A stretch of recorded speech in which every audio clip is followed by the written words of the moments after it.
მოროშკინას პოდკასტი მოგესალმებათ სოფლიდან. ალბათ გესმით ნატურალური ბუნებრივი ხმები, ჩიტების, მამლების, ძაღლების და ეს არის ყველაფერი ძალიან ორგანული სოფლისთვის. ჩვენ ვართ ქვემო ბოდბეში და ეს ის ადგილია, ისევე როგორც ალბათ ყველა რეგიონი საქართველოში, სადაც ნატურალური სუფთა ჰაერია და შესაბამისად იზრდებიან ძალიან ჯანმრთელი, ძალიან მოაზროვნე, ძალიან საღი ახალგაზრდები, რომელსაც მთელი ცხოვრება აქვს. წინდა მე ზუსტად ამისთვის ვარ აქ ჩამოსული, რომ 19 მაისს ბოლო ზარზე დავაკვალიანო ჩვენი ახალგაზრდობა, მივცეს საშუალება, რომ მათ აირჩიონ, რა პროფესიას უნდა ეზიარონ, რას აპირებენ მომავალში. მოგეხსენებათ, რომ კახეთში ტურიზმი ძალიან განვითარდა, მოგეხსენებათ, რომ კახეთში მიწათმოქმედება, მეღვინეობა ოდითგანვე იყო განვითარებული და ახლა ჩვენ უნდა მივცეთ არჩევანის საშუალება ახალგაზრდებს, საით წავიდნენ.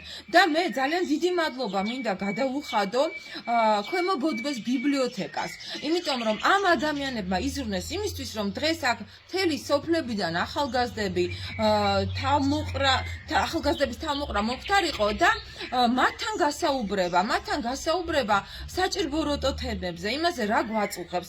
ალბათ დამეთანხმებით, რომ დღევანდელ არამდგრად სიტუაციაში მთელ მსოფლიოში მთავარია, რომ ჩვენ შვილებს მივცეთ იმედი, რომ ქვეყანაში იქნება მშვიდობა, ქვეყანაში იქნება სტაბილურობა, რომ ისინი დაამთავრებენ სკოლას, არ აქვს მნიშვნელობა ჩააბარებენ უმაღლეში თუ არ ჩააბარებენ, ქვეყანა მათზე ზრუნავს და ასევე ძალიან დიდი მადლობა ალბათ უნდა გადავუხადოთ რეგიონალურ ხელმძღვანელებს, როგორც მერს, გუბერნატორს, გამგებლებს სოფელში. ეს არის უწყვეტი ურთიერთობა ადგილობრივ მოსახლეობასთან. მოგეხსენებათ, რომ არაერთხელ სტიქიამ გადაუარა კახეთს, ისევე როგორც სხვა რეგიონებს და რომ არა იმ წამში რეაგირება ყველაფერზე, ალბათ რთულად წარმოსადგენია, თუნდაც დღევანდელი დღე როგორი იქნებოდა.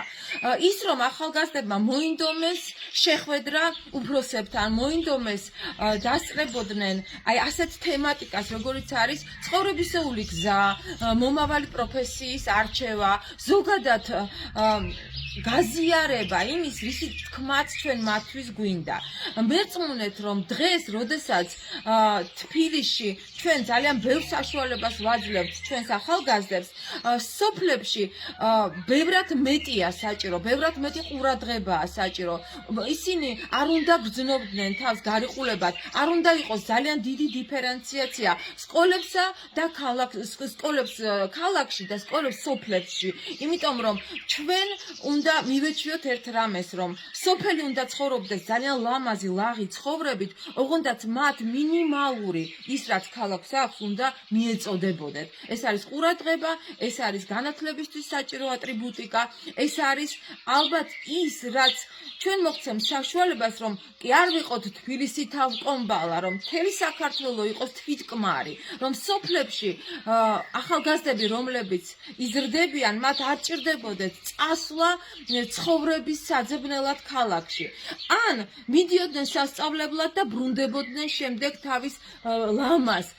აი, არ ვიცი, როგორც ეს სოფელია, სადაც ვარდის სურნელი დგას და სადაც ადამიანები შრომობენ იმისთვის, რომ გაილამაზონ ცხოვრება და არა იმისთვის, რომ გადარჩნენ, ეს უკვე ძალიან მნიშვნელოვანია. მე შემეძლო ტექნიკურად უფრო გამართულად ჩამეწერა ეს გადაცემა. ეს იქნებოდა პროფესიული მიკროფონი, ან სხვა რამ, მაგრამ მე მინდა დღეს თქვენ ვინც ხერხართ მანქანაში და უსმენთ ჩვენს რადიო გადაცემას, ან ეკრანებზე გვიყურებთ, ეს იქნება Facebook-ი თუ მახთისათის საშუალებით, შეიგრძნოთ ცოტა სოფლის სურნელი, შეიგრძნოთ აი ეს ბუნებრივი ხმები, რომელ ხმებშიც იზრდება ის ჯანსაღი თაობა. ჩვენ ხშირად ასეთ შეკითხვას ვსვამთ. გამოჩენილი სპორტსმენები, გამოჩენილად მოაზროვნე ადამიანები სოფლებიდან არიან. რატომ ხდება ასე? მერწმუნეთ, რომ როდესაც აი ამ ლამას ჰანგებში და არა დისონანსურ ხმაურში იზრდება ბავშვი, ის გაცილებით უფრო ღიაა იმისთვის, რომ მიიღოს ყველაფერი, მიიღოს თავის ნიჭიერებასთან ერთად აღზრდა. მიიღოს გაკვეთილები, მიიღოს თუნდაც ცხოვრებისეული გაკვეთილები. ამისთვის მათ უფრო მაღალი მიმღებლობა აქვს ჩართული და ამიტომ სოფლიდან წამოსული ბავშვი ყოველთვის უფრო მეტად ნიჭიერი იქნება, უფრო მეტად მონდომებული იქნება და უფრო მეტად საღი იქნება. მე მინდა რომ ვუსურვო მთელ ჩვენს ქვეყანას ყველგან იყოს ერთიანი განვითარებაც, შრომაც, სწავლაც და სამომავლო პერსპექტივებიც. მე ვარ ანია ანთელიძე. დღეს ჩემთვის ყველაზე მნიშვნელოვანია და არა მარტო ჩემთვის, ჩემი თანაკლასელებისათვის და ჩემთვის ყველაზე მნიშვნელოვანია თუ რა უნდა გავაკეთო მომავალში და დღეს მე ძალიან ბედნიერი ვარ, რომ რაც შეიძლება მეტი ადამიანის აზრს მოვისმენ თუ როგორ შეიძლება კარგი მომავალი მქონდეს და სწორედ ავირჩიოთ ჩემი მომავალი პროფესია. დღეს ჩვენი ახალგაზრდები დგანან ასეთი დილემის წინ. დაამთავრონ სკოლა და სადღაც თვენახევარში, ორ თვეში ჩააბარონ უნივერსიტეტში და ჯერ კიდევ არ არიან ჩამოყალიბებული ზუსტად რა უნდათ. თუ მოიცადონ 1 წელი, 2 წელი, ვთქვათ, როდესაც ჩვენ ვამბობთ, რომ მოგწონს ევროპული ფასეულობა და მოგწონს როგორ ირჩევენ პროფესიას ევროპაში და როგორ ეუფლებიან ამ პროფესიას, ხო? ევროპაში 17 და 18 წლის ასაკში არავინ არ აბარებს უმაღლესში და მე მინდა შევთავაზო დღეს ახალგაზრდებს, აი ასეთი ტესტი, ეს არის ერიქსონის ძალიან ცნობილი თეორია, თუ რომელ ასაკში რას უნდა ირჩევდე, როგორ უნდა გადიოდე შენ გარკვეულ ასაკს და რეალურად რა არჩევანის წინ დგები. მე ვფიქრობ, რომ კარგი გააზრება, თუ რატომ შეიძლება შენ აირჩიო ესა თუ ის პროფესია, გაცილებით უფრო მნიშვნელოვანია. დამერწმუნებით ალბათ, რომ ბევრი ჩვენთაგანი, რომლებიც ვირჩევდით 17 წლის ასაკში პროფესიას, საერთოდ აღარ გავყევით ამ ხაზს. მაგალითად, მე არც ერთი დღე სკოლაში არ მიმუშავია პედაგოგად, მიუხედავად იმისა, რომ დავამთავრე პედაგოგიური. ვიცი ძალიან ბევრი ადამიანი, რომელსაც შემოდებული აქვს დიპლომი თაროზე და სულ სხვა პროფესიას ეუფლება. რატომ დაარვკარგოთ ჩვენ აი ძვირფასი მნიშვნელოვანი წლები, როდესაც შეგვიძლია თან ვიმუშაოთ, მით უმეტეს კანონმდებლობა გვაძლევს ამის უფლებას. მით უმეტეს კახეთის მხარე, რომელიც ყვავის როგორც ტურისტული მხარე, იძლევა იმის საშუალებას, რომ ახალგაზრდამ შეაგროვოს გარკვეული თავისი მატერიალური საშუალება და ისე დახარჯოს, როგორც ჩათვლის საჭიროდ. ეს იქნება შემდგომში თავის თავში ინვესტირება. თუ ეს იქნება, ვთქვათ, არჩევანი, რომ არ დაჭირდათ უმაღლესი სასწავლებელი იმისთვის, რომ ვთქვათ, იგივე თავისი ლამაზი კარმიდამო, როგორც ახლა ჩვენ ვიმყოფებით, გადააქციონ პატარა სასტუმროდ, გესტჰაუზად. შევთანხმდეთ იმაზე, რომ საქართველოში მაინც ეს ტურისტული სფერო და სტუმართ მასპინძლობის ბიზნესი და სფერო, ჰორეგა სექტორი მაინც ყველაზე კარგად ვითარდება და ღმერთმა ქნას, რომ ჩვენ რომელიც ვხდებით გეოპოლიტიკურად ძალიან მნიშვნელოვანი მხარე, სადაც გზაჯვარედინია, ხო, კულტურების, ევროპის, აზიის და დღეს თქვენ კახეთში ვერ გაივლით ვერსად, რომ არ შეგვთნენ ტურისტები მსოფლიოს სხვადასხვა წერტილიდან. ეს არის საფრანგეთი, ჰოლანდია, ჩინეთი, განსაკუთრებით ბევრი სტუმარია ჩინეთიდან და იაპონიიდან და სხვათა შორის, როდესაც მე ვასწავლიდი უნივერსიტეტში ტურიზმს, ჩვენ ვამბობდით ასეთ რამეს, რომ ქვეყანა, სადაც არიან ჩინელი და იაპონელი ტურისტები, შედგა როგორც ტურისტული ქვეყანა. იმიტომ რომ ეს ადამიანები არასოდეს არ მიდიან იმ ქვეყნებში, სადაც არ იციან რა დახვდებათ. ან სიფრთხილით ძალიან ესე სკრუპულოზურად უყურებენ ყველაფერს, რაც ტურისტულ ქვეყნებთან არის მიმართებაში. ამიტომ ვამბობ, რომ ჩვენ ვხედავთ, აი ჩემ თვალწინ, მაგალითად, მე სადღაც 6-7 წელია კახეთში ვარ, ჩემ თვალწინ განვითარდნენ ოჯახები, როგორც ტურისტული ჰაბები. ჩემ თვალწინ მოხდა ჩამოყალიბება რამოდენიმე ოჯახური სასტუმროსი. კი, ეს არის ძალიან რთული შრომა, ეს არის მართლა სეზონზე, ესე იგი თავდაუზოგავი შრომა, მაგრამ სამაგიეროდ შენ თავზე მუშაობ, კაპიტალს შენ თავში აბანდებ და მოდით ელემენტარული გამოცანა ამოხსნათ თქვენ იცით რომელიმე ბიზნესი რომელმაც შეამცირა ნომრების რაოდენობა ან შეამცირა დარბაზები რესტორნებში არა ყოველ წელს დარბაზებიც უფრო დიდი ხდება ნომრებიც მატულობს ვხედავთ ჩვენ რომ აივნები პანორამები ანუ აი ეს ყველა სადაც გადმოსახედია და ერთი რამე უნდა ითქვას მიუხედავად იმისა ჩემი დამოკიდებულებისა პანდემიის მიმართ ერთი დადებითი ქონდა ადამიანებმა დააფასეს სუფთა ჰაერი ბუნება თუნდაც აი ეს ხმები რომელიც ახლა შემოდის თქვენს ეთერში და ეს არის ბუნებრივი ხმები ეს არის მაღალი მეგაჰერცები ანუ ის რაც ჩვენ გვაძლევს საშუალებას ვიცხოვროთ აი ხა როდესაც თქვენ უყურებთ ამ გადაცემას ან ისმენთ ხო მე დარწმუნებული ვარ რომ თქვენი მეგაჰერცი მაღლდება და თქვენს სხეულში და სულში შემოდის აბსოლუტურად სხვა ჰანგი რომელიც როდესაც ჩაკეტილი ვართ ბეტონის აკლდამებში ქალაქში და გვაკლდება ეს ხმები ხშირად YouTube-ზე ვნახულობთ მაღალ სიხშირეებს და მეგაჰერცს იგივე ვთქვათ ამ მეთოდიკას ხმარობენ მაგალითად იოგები ხო და ჩვენ რა გვინდა გადით რამოდენიმე კილომეტრი ქალაქიდან და მთლიანად მაღალი მეგაჰერცია ჩვენი ლამაზი ქვეყანა და მე ძალიან დიდი იმედს ვიტოვებ რომ კახეთის მხარეში არ მოხდება ესეთი დაბეტონებული დიდი მშენებლობები და ჩვენ აი ამ ჰანგებს ამ ბუნებას დავტოვებთ და იმიტომაც აქ ყოველთვის გაიზრდებიან გენიალური ადამიანები და ჩვენ ვიცით კახეთიდან წამოსული მართლა საქართველოს გენიოსები თქვენთან ძალიან იშვიათად გრუნდებით. აი მე ვთვლი რომ დღევანდელი აი ეს ღონისძიება ერთ-ერთი აქტივობაა, რომელმაც ბავშვს უნდა დაანახოს თავისი როლი, თავისი დანიშნულება, თავისი ადგილი თავის სოფელში და ძალიან კარგ ღონისძიებას ჩაუყარეთ თქვენ საფუძველი და თუკი ტრადიციად ეს გაგრძელდება და უფრო მრავლად იქნება სხვადასხვა ორგანიზაციებიდან შემოთავაზება არა მარტო ღონისძიებები, სამუშაო ადგილები ბავშვები მე ვიცი ქალბატონ ლამის თანობარია ჩემი ბავშვები დასაწყებიდან მიხარია რომ ბავშვები ხედავენ თავიანთ შრომის შედეგს ბავშვებს უხარიათ იქ წასვლა და თავიანთი როლი ცხოვრებაში ხო უკვე და მინდა რომ ასეთი რამები მრავლად იყოს იმისთვის რომ ბავშვმა იცოდეს რომ მე სოფელში მელოდება სამუშაო ადგილი მელოდება დასაყრდენი მელოდება დამფასებელი და მე რომ მივიდე შესაბამის განათლებას მე ჩავაგა იქ რეალისტები და გამოვადგები ჩვენ სოფელს და ქვეყანას სწორედაც აი ასეთი ბავშვები და თამამად მინდა გითხრათ რომ ეს მცირერიცხოვანი კლასი მცირერიცხოვანს იმიტომ ვამბობ რომ მოდვის სკოლაში ჩვეულებრივია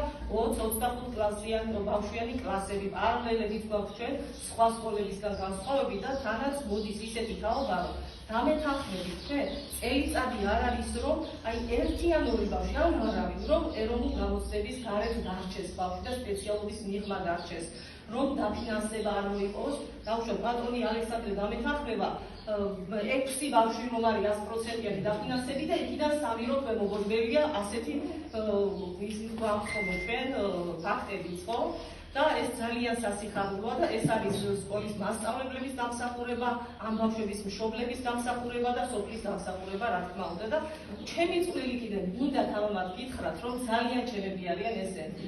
ძალიან იშვიათად დამისახელებთ მასწავლებელსაც და კლასსაც, რომ მეორე კლასიდან მე-12 კლასის ჩათვლით დასწავლდეს ბავშვებს.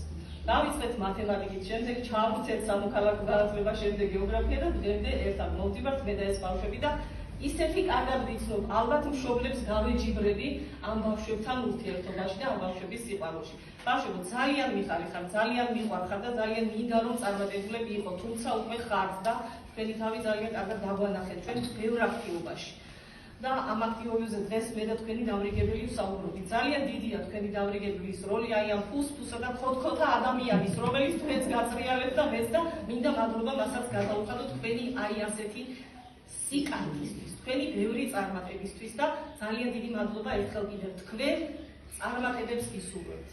წარმატებები და წარმატებები და თუ თქვენ გულში ჩაიდეთ წარმატებას და სხვა არაფერზე არ იფიქრებთ და არ იფიქროთ რომ ჩვენ სკოლაში გასწავლეთ სამოქალაქო განათლებაში გეგმა თუ არ ამართლებს ბ გამოიყენეთ. არა, ეხლა გეუბნებით. გეგმა ბ არ დაუშვათ. ტვინში თუ არსებობს გეგმა ბ, ჩათვალეთ რომ ტვინი იმაზე კონცენტრირდება და მე უკვე ცოტა სიზარმაცის საშუალებას გაძლევთ. მხოლოდ აათიარეთ ამ ეტაპზე და მიაღწევთ წარმატებას. აი შემდგომ თავიჯებზე უკვე შეიძლება პრობლემების კვლევის და გეგმა ბ-ის ის მაგალითებიც გამოიყენოთ, რასაც ჩვენ უფად განვიხილავთ. კიდევ ერთხელ წარმატებებით. თქვენ დიდი მადლობა მოგმარება ჩვენი გულების დაფასებით. მადლობა. ქვემო ბოდბეს ბიბლიოთეკა ძალიან საინტერესოა მიუხედავად იმისა, რომ ხელისშევლება ჭირდება და იმედია, რომ შემდეგი რეაბილიტირებული შენობა ზუსტად ქვემო ბოდბეს ბიბლიოთეკა იქნება, რომელიც დღეს თავს ამ პატარა, მაგრამ ძალიან ლამაზ და მნიშვნელოვან ამბავს რეგიონისთვის და ბოლოზარი ეს ის მოვლენაა, რომელიც საშუალებას აძლევს ჩვენს ახალგაზრდებს წინიარონ და ცხოვრებას დაეუფლონ და წარმოგიდგენთ ამ ბიბლიოთეკაში მივაგენით პაატა ჯანიაშვილის არაჩვეულებრივ ნამუშევრებს. ეს არის ვეფხის ტყაოსანის ილუსტრირება. აქამდე მე ვიცოდი მიხაიზიჩის გაფორმებული ვეფხის ტყაოსანი და ჩემთვის სრულიად სიურპრიზი იყო, რაც დამხდა აქ. და აღმოჩნდა, რომ თავის დროზე პატრონს უნდოდა რომ დაებრუნებინა ეს ნახატები, მაგრამ ყველა მთხოვა რეგიონის მოსახლეობამ, ბიბლიოთეკის მესვეურებმა რომ დაეტოვებინათ ეს ძალიან ლამაზი, ძალიან სიღრმისეული ნახატები, იმიტომ რომ მერწმუნეთ, ეს არის ის, რაც ამ ბიბლიოთეკას შუქს მატებს და ეს ის არის, რაზეც იზრდება ჩვენი მომავალი თაობები. ამიტომ, როდესაც ჩვენ საუბრობთ დღეს და დღევანდელ მოროშკინას პოდკასტში რეგიონებზე, რეგიონების მნიშვნელობაზე, განვითარებაზე, უნდა გვახსოვდეს, რომ თითო რეგიონალურ ბიბლიოთეკაში ინახება აი ასეთი შედევრი, როგორც ახლა აი კედელზე კიდია და მთავარია, რომ ჩვენ იქ ჩავიდეთ, ვნახოთ, ვიპოვოთ, პატივივცეთ და ეს სტიმულს მისცემს იმ ადამიანებს, რომლებიც აქ ცხოვრობენ და როდესაც მე შემოვდიოდი ბიბლიოთეკაში, მე უბრალოდ ამ ადამიანს არ ვიცნობ, აღმოჩნდა, რომ პაატა ჯანიაშვილი შემხვედრია გზად და რომ ცოდნოდა, პირადად მადლობას გადავუხდიდი აი ამ არაჩვეულებრივი საჩუქრისთვის. კიდევ ერთხელ გამეორდები, ეს ყველაფერი სტიმულს მიცემს ახალგაზრდებს, რომ ხატონ განვითარდნენ, რაღაცა შექმნან, რომ მათ თავისი სოფელი, თავისი ლამაზი კუთხე დაუფასებს და ამაზე გაიგებენ დედაქალაქში, ამაზე გაიგებს საქართველოს მოსახლეობა. დღეს ვინც უყურებს ამ გადაცემას, უკვე ეცოდინება, რომ სადღაც არსებობს პატარა ლამაზი ბიბლიოთეკა, რომელიც ინახავს აი ესეთ ორიგინალურ ნამუშევრებს, ასეთ მნიშვნელოვან ისტორია ეს ყველაფერი ფაქტებს და მე მინდა ვთქვა, რომ ძალიან საინტერესო იქნება განვითარება თუნდაც ასეთი ტურიზმის, სოფელ სიარული, აი ამ ლამაზი პატარა ისტორიული მონაკვეთების შეგროვება, ასეთ ადამიანებთან გასაუბრება, რომლებიც დღეს ცოცხლები არიან, რომლებიც ცოცხალი მემატიანე არიან ჩვენი მხარის, ამ შემთხვევაში მე კახეთის მხარეს გულისხმობ, მაგრამ სრულიად საქართველოში არის გაფანტული ეს მარგალიტები და ჩვენ რომ შევაგროვოთ ერთ დიდ ლამაზ მძივს მივიღებთ სახელად საქართველო. ეს არის 91-დან 13 წლამდე ნახატები. ესიც ყველა ეს ნახატები ერთდროულად შესრულდა. არაჩვეულებრივია, მე მიხაიზიჩის ნახატები ვიცოდი ვეფხის ტყაოსნის და თქვენი აღმოჩნდა ნამდვილად არანაკლები. ძალიან დიდი მადლობა. არაფერს პირიქით გენაცვალე. ვიცოდი რომ გინდოდათ ამ ნახატების დაბრუნება, მაგრამ მნიშვნელოვანია რომ დაუტოვეთ სოფელს. რაღაც ის ხო და მე კარგია ეს ყველაფერი. ძალიან დიდი მადლობა. სამწუხაროა ეს. გამოფენაო და გამოფენა და გაქრა და აღარ მოვიდა. მადლობა დიდი. არაფერს გენაცვალე. გაგაცნოთ ამ საოცარი ლამაზი, ძალიან ძვირფასი კუთხის ორი დიასახლისი, ქალბატონი მარო და მარინა. და დიდი მადლობა მათ იმისთვის, რომ აქაურობას უვლიან, ინახავენ და თითო სიტყვა რო უთხრათ ჩვენს მსმენელს და რას უსურვებდით აი ბოლო ზარზე ჩვენს ახალგაზრდებს. მე 1971 წლიდან მუშაობ, 75 წელსა გახლავართ. ყოველთვის მე ბავშვებთან კარგი ურთიერთობა მქონდა, ვატარებდი ღონისძიება. მე აქ არა მუშაობდი კლუბში, იყო კლუბის შენობაში. მე გადმოვედი სკოლაში, სკოლიდან აქ ისე რომ ვიმოგზაურე, მაგრამ ბავშვებთან ურთიერთობა არ გამეწყვეტია. მე ყველა ბავშვს უსურვებ ძალიან კარგ ცხოვრების გზას. ამაზე მეცხრა. ძალიან დიდი მადლობა. ქალბატონმა. მოგესალმებით რადიო იმედის მაყურებლებო. მე ვარ ქვემო ბოდბის ბიბლიოთეკის ბიბლიოთეკარი.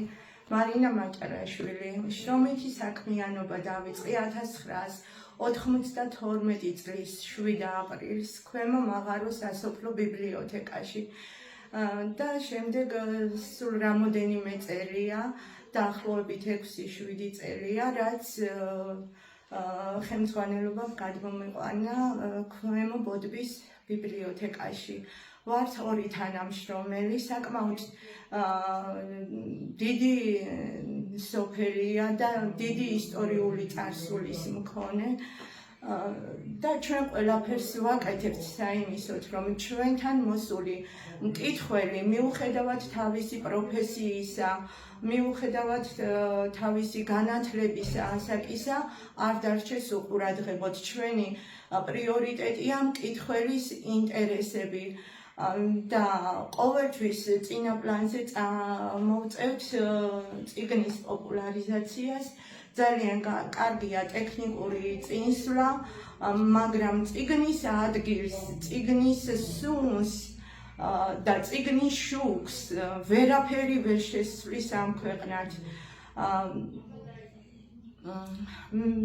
დღევანდელ ღონისძიებას ვუძღვნით მე-12 კლასელებს რომლებიც წლების განმავლობაში ჩვენი აქტიური მკითხველები იყვნენ და არა მარტო აქტიური მკითხველები ისინი აქტიური მონაწილენი იყვნენ თითოეული ღონისძიების და ცხოვრობდნენ საბიბლიოთეკო ცხოვრებით მე მათ უღრმეს მადლობას ვუხდი თანამშრომლობისათვის მართალია ისინი სკოლას ამთავრებენ მაგრამ ცხოვრება გრძელდება ადამიანური ურთიერთობები გრძელდება და მე ეჭვიც არ მიპარება რომ ისე როგორც სხვა კურსდამთავრებულები მათთანაც გვექნება ძალიან თბილი ურთიერთობა სამომავლოდ და მე მინდა რომ ჩვენი თანამშრომლების სახელით მივულოცო არა მარტო ბოდბის საჯარო სკოლის კურსდამთავრებულებს არამედ სრულიად საქართველოს კურსდამთავრებულებს და ვუსურვო მათ